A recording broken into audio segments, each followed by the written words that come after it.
ಕೋಲಾರದಲ್ಲಿ ಮಕ್ಕಳನ್ನ ಶೌಚಾಲಯದ ಗುಂಡಿಗೆ ಇಳಿಸಿ ಕ್ಲೀನ್ ಮಾಡಿಸಲಾಗಿತ್ತು. ಇದೇ ಕೇಸ್ಗೆ ಸಂಬಂಧಿಸಿದಂತೆ ಅಟ್ರಾಸಿಟಿ ಹಾಗೂ ಫೋಕ್ಸೋ ಕಾಯ್ದೆಯಡಿ ಪ್ರಕರಣ ದಾಖಲು ಮಾಡಿಕೊಳ್ಳಲಾಗಿದೆ. ಮಲ ಹೊರುವ ಪದ್ಧತಿ ಕಾಯ್ದೆಯಡಿ ಕೇಸ್ ದಾಖಲು ಮಾಡಿಕೊಳ್ಳಲಾಗಿದೆ. ವಸತಿ ಶಾಲೆ ಪ್ರಾಂಶುಪಾಲೆ ಶಿಕ್ಷಕ ಮಾಸ್ತಿ ಬಂಧನ ಆಗಿತ್ತು. ಕೋಲಾರದ ಮಾಸ್ತಿ ಪೊಲೀಸ್ ಠಾಣೆಯಲ್ಲಿ ಪ್ರಕರಣ ದಾಖಲಾಗಿದೆ.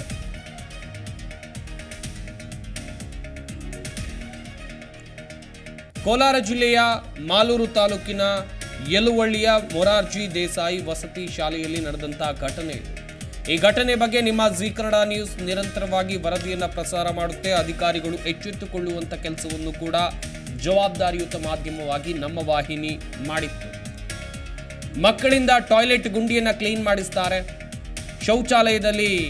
ಶೌಚಾಲಯದ ಗುಂಡಿಯನ್ನು ಕ್ಲೀನ್ ಮಾಡಿಸ್ತಾರೆ. ಹಾಗೆಯೇ ವಿಚಿತ್ರವಾದಂಥ ಹಿಂಸೆಯನ್ನು ಹಾಸ್ಟೆಲ್ನಲ್ಲಿ ವಾರ್ಡನ್ ನೀಡ್ತಾ ಇದ್ರು ಎನ್ನುವಂಥ ಆರೋಪ ವಿದ್ಯಾರ್ಥಿಗಳಿಂದ ಕೇಳಿ ಬಂದಿತ್ತು. ಈ ಸಂಬಂಧ ವರದಿ ಪ್ರಸಾರ ಆಗ್ತಾ ಇದ್ದಂತೆ ಜಿಲ್ಲಾಡಳಿತ ಎಚ್ಚೆತ್ತುಕೊಳ್ಳುತ್ತೆ. ಹಾಗೆಯೇ ಸಚಿವರು ಕೂಡ ಎಚ್ಚೆತ್ತುಕೊಂಡು ಸೂಚನೆಯನ್ನು ನೀಡುತ್ತಾರೆ. ಸರ್ಕಾರದ ಮಟ್ಟದಲ್ಲಿ ಈ ವಿಚಾರ ಸದ್ದು ಕೂಡ ಆಗುತ್ತೆ.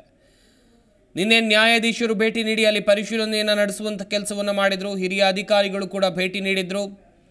ಈ ಘಟನೆಗೆ ಸಂಬಂಧಿಸಿದಂತೆ, ಈ ಪ್ರಕರಣಕ್ಕೆ ಸಂಬಂಧಿಸಿದಂತೆ ಶಾಲೆಯ ಪ್ರಾಂಶುಪಾಲರಾಗಿರುವಂಥ ಭಾರತಮ್ಮ ಅವರು ಕೂಡ ಅಮಾನತಾಗಿದ್ದರು. ಸದ್ಯ ಗೊತ್ತಾಗ್ತಾ ಇರುವಂಥ ಮಾಹಿತಿ ಪ್ರಕಾರ ಅಟ್ರಾಸಿಟಿ ಹಾಗೂ ಫೋಕ್ಸೋ ಕಾಯ್ದೆಯಡಿ ಪ್ರಕರಣ ದಾಖಲು ಮಾಡಿಕೊಳ್ಳಲಾಗಿದೆ ಎನ್ನುವಂಥದ್ದು ಗೊತ್ತಾಗ್ತಾ ಇದೆ. ವಸತಿ ಶಾಲಾ ಮಕ್ಕಳನ್ನ ಮಲದ ಗುಂಡಿಗೆ ಇಳಿಸಿದ ಪ್ರಕರಣಕ್ಕೆ ಸಂಬಂಧಿಸಿದಂತೆ ಇಂದು ಸಚಿವ ನಾರಾಯಣ ಸ್ವಾಮಿ ಹಾಗೆಯೇ ಮುನಿಸ್ವಾಮಿ ಭೇಟಿ ನೀಡಲಿದ್ದಾರೆ.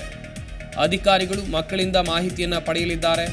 ಕೇಂದ್ರ ಸಾಮಾಜಿಕ ಮತ್ತು ಸಬಲೀಕರಣ ರಾಜ್ಯ ಸಚಿವರಾಗಿರುವಂಥ ನಾರಾಯಣ ಸ್ವಾಮಿ ಅವರು, ಕೇಂದ್ರ ಸಚಿವರು ಇವರು, ಇಂದು ಬೆಳಗ್ಗೆ 9 ಗಂಟೆಗೆ ಭೇಟಿಯನ್ನು ನೀಡಲಿದ್ದಾರೆ. ಹಾಗೆಯೇ ಇವ್ರ ಜೊತೆ ಸಂಸದ ಮುನಿಸ್ವಾಮಿ ಅವರು ಕೂಡ ಇರ್ತಾರೆ ಎನ್ನುವಂಥದ್ದು ಗೊತ್ತಾಗ್ತಾ ಇದೆ. ನಿನ್ನೆ ರಾತ್ರಿ ವಸತಿ ಶಾಲೆಯ ಪ್ರಾಂಶುಪಾಲೆ ಶಿಕ್ಷಕ ಮಾಸ್ತಿ ಶಿಕ್ಷಕರನ್ನ ಮಾಸ್ತಿ ಪೊಲೀಸರು ಬಂಧಿಸಿದ್ರು. ಸಮಾಜ ಕಲ್ಯಾಣ ಇಲಾಖೆಯ ಜಂಟಿ ನಿರ್ದೇಶಕ ಆರ್ ಶ್ರೀನಿವಾಸ್ ಹಾಗೂ ಸಹಾಯಕ ನಿರ್ದೇಶಕ ಶಿವಕುಮಾರ್ ನೀಡಿದ ದೂರನ್ನು ಆಧರಿಸಿ ಈ ಕ್ರಮವನ್ನು ಕೈಗೊಳ್ಳಲಾಗಿದೆ. ಇಬ್ಬರು ತಲೆಮರೆಸಿಕೊಂಡಿದ್ದಾರೆ ಈ ಪ್ರಕರಣದಲ್ಲಿ. ಆ ಇಬ್ಬರಿಗಾಗಿ ಶೋಧ ಕಾರ್ಯವನ್ನು ಕೂಡ ಪೊಲೀಸರು ಮಾಡ್ತಾ ಇದ್ದಾರೆ. ಕೋಲಾರದ ಮಾಸ್ತಿ ಪೊಲೀಸ್ ಠಾಣೆಯಲ್ಲಿ ಪ್ರಕರಣ ದಾಖಲಾಗಿದೆ. ಸದ್ಯ ತಲೆಮರೆಸಿಕೊಂಡಿರುವಂಥ ಆರೋಪಿಗಳಿಗೆ ಶೋಧ ಕಾರ್ಯ ನಡೀತಾ ಇದೆ. ಇವತ್ತು ಕೇಂದ್ರ ಸಚಿವ ನಾರಾಯಣ ಸ್ವಾಮಿ ಅವರು ಕೂಡ ಭೇಟಿ ನೀಡ್ತಾರೆ. ಅವರಿಗೆ ಸಂಸದ ಮುನಿಸ್ವಾಮಿ ಅವರು ಕೂಡ ಸಾಥ್ ನೀಡಲಿದ್ದಾರೆ ಎನ್ನುವಂಥದ್ದು ಗೊತ್ತಾಗ್ತಾ ಇದೆ. ಇವತ್ತು ಕೂಡ ಅಧಿಕಾರಿಗಳು ಮಕ್ಕಳಿಂದ ಸಂಸದರು ಹಾಗೆಯೇ ಕೇಂದ್ರ ಸಚಿವರು ಮಾಹಿತಿಯನ್ನು ಪಡೆದುಕೊಳ್ಳಲಿದ್ದಾರೆ. ದೊಡ್ಡ ಮಟ್ಟದಲ್ಲಿ ಸದ್ದು ಮಾಡಿದಂಥ ಪ್ರಕರಣ. ಸದ್ಯ ಇದೇ ಪ್ರಕರಣಕ್ಕೆ ಸಂಬಂಧಿಸಿದಂತೆ 4 ಅಮಾನತಾಗಿದ್ದಾರೆ. ಪ್ರಾಂಶುಪಾಲರನ್ನು ಬಂಧಿಸಲಾಗಿದೆ. ಇನ್ನುಳಿದಂತೆ ನೋಡ್ತಾ ಹೋಗೋದಾದರೆ ಇಬ್ಬರು ತಲೆಮರೆಸಿಕೊಂಡಿದ್ದಾರೆ. ತಲೆಮರೆಸಿಕೊಂಡಿರುವವರ ಹುಡುಕಾಟವನ್ನು ಪೊಲೀಸರು ಮಾಡ್ತಾ ಇದ್ದಾರೆ. ಮಾಸ್ತಿ ಪೊಲೀಸರು, ಕೋಲಾರ ಜಿಲ್ಲೆಯ ಮಾಸ್ತಿ ಪೊಲೀಸರು ಮಾಡ್ತಾ ಇದ್ದಾರೆ. ಮೊರಾರ್ಜಿ ದೇಸಾಯಿ ವಸತಿ ಶಾಲೆ, ಕೋಲಾರ ಜಿಲ್ಲೆಯ ಮಾಲೂರು ತಾಲೂಕಿನ ಯಲುವಳ್ಳಿ ಮೊರಾರ್ಜಿ ದೇಸಾಯಿ ವಸತಿ ಶಾಲೆಯಲ್ಲಿ ಈ ಘಟನೆ ನಡೆದಿತ್ತು. ಮಕ್ಕಳನ್ನು ಟಾಯ್ಲೆಟ್ ಗುಂಡಿಗೆ ಇಳಿಸಿ ಕ್ಲೀನ್ ಮಾಡಿಸಲಾಗಿತ್ತು. ಪ್ರಶ್ನೆಯನ್ನು ಮಾಡಿದ್ದು ನಾವು. ಹಾಗೆಯೇ ನಿಮ್ಗ್ಯಾರು ಬೇರೆ ಕಾರ್ಮಿಕರು ಸಿಕ್ಕಲಿಲ್ವಾ, ಯಾಕೆ ಮಕ್ಕಳ ಬಳಿ ಈ ರೀತಿಯಾದಂಥ ಕೆಲಸವನ್ನು ಮಾಡಿಸಿದ್ರಿ ಅಂತೇಳಿ. ಮಲ ಹೊರುವ ಪದ್ಧತಿಯ ಕಾಯ್ದೆ ಅಡಿಯಲ್ಲಿ ಕೇಸ್ ಕೂಡ ದಾಖಲಾಗಿದೆ. ಈ ಬಗ್ಗೆ ಇನ್ನಷ್ಟು ಮಾಹಿತಿಯನ್ನು ಕೊಡ್ತಾರೆ ನಮ್ಮ ಕೋಲಾರ ಜಿಲ್ಲೆಯ ಪ್ರತಿನಿಧಿ ಮಹೇಶ್. ದೂರವಾಣಿ ಸಂಪರ್ಕದಲ್ಲಿ ಜಾಯ್ನ್ ಆಗ್ತಾ ಇದ್ದಾರೆ. ಮಹೇಶ್, ಸದ್ಯ ಕೋಲಾರದ ಪ್ರಕರಣಕ್ಕೆ ಸಂಬಂಧಿಸಿದಂತೆ, ಮೊರಾರ್ಜಿ ದೇಸಾಯಿ ವಸತಿ ಶಾಲೆಯ ಪ್ರಕರಣಕ್ಕೆ ಸಂಬಂಧಿಸಿದಂತೆ ಸಾಕಷ್ಟು ಕಾಯ್ದೆಗಳ ಅಡಿಯಲ್ಲಿ ಕೇಸ್ ಕೂಡ ದಾಖಲಾಗಿದೆ ಅನ್ನುವಂಥದ್ದು ಗೊತ್ತಾಗ್ತಾ ಇದೆ. ದಾಖಲಾಗಿರುವಂಥ ಕೇಸ್ಗಳು ಯಾವುವು, ಹಾಗೆಯೇ ತಲೆಮರೆಸಿಕೊಂಡಿರುವಂಥ ಶಿಕ್ಷಕರ ಪತ್ತೆಗಾಗಿ ಪೊಲೀಸರು ಯಾವ ರೀತಿಯಾದಂಥ ಶೋಧವನ್ನು ನಡೆಸ್ತಾ ಇದ್ದಾರೆ? ಸಂಪತ್, ಏನು ಕೋಲಾರದಲ್ಲಿ ವಸತಿ ಶಾಲೆಯ ಮಕ್ಕಳನ್ನ ಮಲದ ಗುಂಡಿಗೆ ಇಳಿಸಿ ಕ್ಲೀನ್ ಮಾಡಿದ ಪ್ರಕರಣಕ್ಕೆ ಸಂಬಂಧಿಸಿದಂತೆ 4 ಮೇಲೆ ಏನು ದೌರ್ಜನ್ಯ ಪ್ರಕರಣ ದಾಖಲಾಗಿರ್ತಕ್ಕಂಥದ್ದು. ಏನು ಕೋಲಾರ ಜಿಲ್ಲೆ ಮಾಲೂರು ತಾಲೂಕಿನ ಯಲುವಳ್ಳಿ ಬಳಿ ಇರ್ತಕ್ಕಂಥ ಒಂದು ಮೊರಾರ್ಜಿ ವಸತಿ ಶಾಲೆಯಲ್ಲಿ ಮಕ್ಕಳನ್ನ ಮಲದ ಗುಂಡಿಗೆ ಇಳಿಸಿ ಕ್ಲೀನ್ ಮಾಡಿಸಲಾಗಿತ್ತು.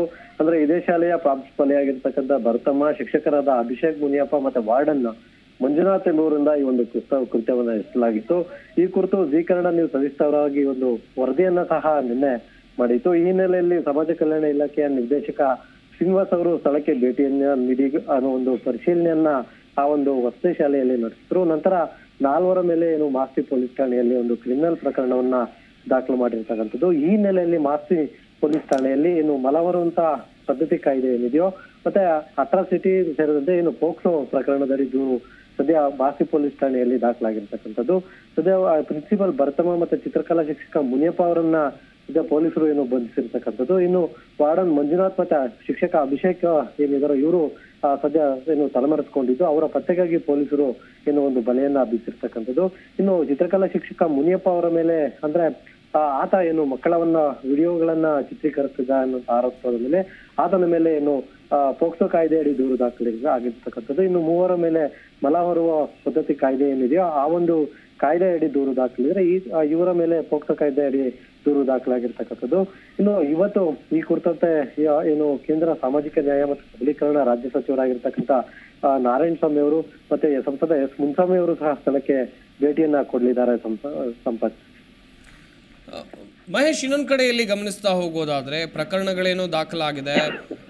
ಹಾಗೆಯೇ ಕೇಂದ್ರದ ತಂಡ ಅಂತ ಹೇಳಿದ್ರೆ ಕೇಂದ್ರ ಸಚಿವರು ಕೂಡ ಇವತ್ತು ಭೇಟಿಯನ್ನು ಕೊಡ್ತಾ ಇದ್ದಾರೆ ಅನ್ನುವಂಥದ್ದಾಗಿ ಹೇಳ್ತಾ ಇದ್ರಿ. ಕೇಂದ್ರ ಸಚಿವರು ಭೇಟಿ ಕೊಡುವಂಥ ಸಂದರ್ಭದಲ್ಲಿ ಇವರಿಗೆ ಯಾರೆಲ್ಲ ಸಾಥ್ ನೀಡಲಿದ್ದಾರೆ, ಹಾಗೆಯೇ ವಿದ್ಯಾರ್ಥಿಗಳು ಹಾಸ್ಟೆಲ್ಗೆ ಇವರು ಭೇಟಿ ಕೊಟ್ಟು ವಿದ್ಯಾರ್ಥಿಗಳ ಬಳಿ ಮಾಹಿತಿಯನ್ನು ಪಡೆದುಕೊಳ್ತಾರಾ ಹೇಗೆ? ಹೌದು ಸಂಪತ್, ಇವತ್ತು ಕೇಂದ್ರ ಸಾಮಾಜಿಕ ನ್ಯಾಯ ಸಬಲೀಕರಣ ರಾಜ್ಯ ಸಚಿವರಾಗಿರ್ತಕ್ಕಂಥ ನಾರಾಯಣ ಸ್ವಾಮಿ ಅವರು ಏನು ಈ ಒಂದು ವಸತಿ ಶಾಲೆಗೆ ಭೇಟಿಯನ್ನ ಕೊಟ್ಟು ಅಲ್ಲಿನ ಮಕ್ಕಳ ಕುರಿತು ಅದರ ಮಕ್ಕಳೊಂದಿಗೆ ಏನು ಚರ್ಚೆಯನ್ನ ಮಾಡ್ಲಿದ್ದಾರೆ. ಮತ್ತೆ ಅಲ್ಲಿ ಕೆಲಸ ಮಾಡುವಂತ ಒಂದು ಸಿಬ್ಬಂದಿಯವರಿಂದನೂ ಸಹ ಇವರು ಮಾಹಿತಿಯನ್ನ ಪಡೆಯುವಂತ ಒಂದು ಕೆಲಸವನ್ನು ಮಾಡ್ತಾರೆ. ಇವ್ರಿಗೆ ಏನು ಸಾಥಾಗಿ ಕೋಲಾರದ ಸಂಸದರಾಗಿರ್ತಕ್ಕಂಥ ಎಸ್ ಮುನ್ಸ್ವಾಮಿ ಅವರು ಸಾಥನ್ನ ಕೊಡ್ತಾರೆ. ಅವರು ಸಹ ಜೊತೆಯಲ್ಲಿ ಬರುವಂತದ್ದು. ತದನಂತರ ಅವರು ಆ ಒಂದು ವ್ಯಾಪ್ತಿಗೆ ಒಳಪಡುವಂತ ಮಾಸ್ತಿ ಪೊಲೀಸ್ ಠಾಣೆಗೂ ಸಹ ಹೋಗ್ತಾರೆ. ಅಲ್ಲಿ ಯಾವ ರೀತಿ ಅಂದ್ರೆ ಯಾವ ಪ್ರಕರಣ ದಾಖಲಾಗಿದೆ ಅನ್ನೋದ್ರ ಬಗ್ಗೆನೂ ಸಹ ಅಲ್ಲಿ ಮಾಹಿತಿಯನ್ನ ಪಡ್ಕೊಳ್ತಾರೆ. ಮತ್ತೆ ಇವತ್ತು ಅಲ್ಲಿ ಏನು ವಿದ್ಯಾಭ್ಯಾಸ ಮಾಡ್ತಿರ್ತಕ್ಕಂಥ ಒಂದು ಮಕ್ಕಳೇನಿದ್ರೆ ಅವರ ಪೋಷಕರನ್ನು ಸಹ ಅಲ್ಲಿಗೆ ಬರೋದಕ್ಕೆ ಹೇಳಿರ್ತಕ್ಕಂಥದ್ದು. ಅವರಿಂದನೂ ಸಹ ಮಾಹಿತಿ ಪಡೆದುಕೊಳ್ಳುವಂತ ಸಾಧ್ಯತೆ ಇರತಕ್ಕಂಥದ್ದು. ಸಂಪತ್, ಥ್ಯಾಂಕ್ ಯು ಮಹೇಶ್ ನಿಮ್ಮೆಲ್ಲ ಡೀಟೇಲ್ಸ್ಗಾಗಿ.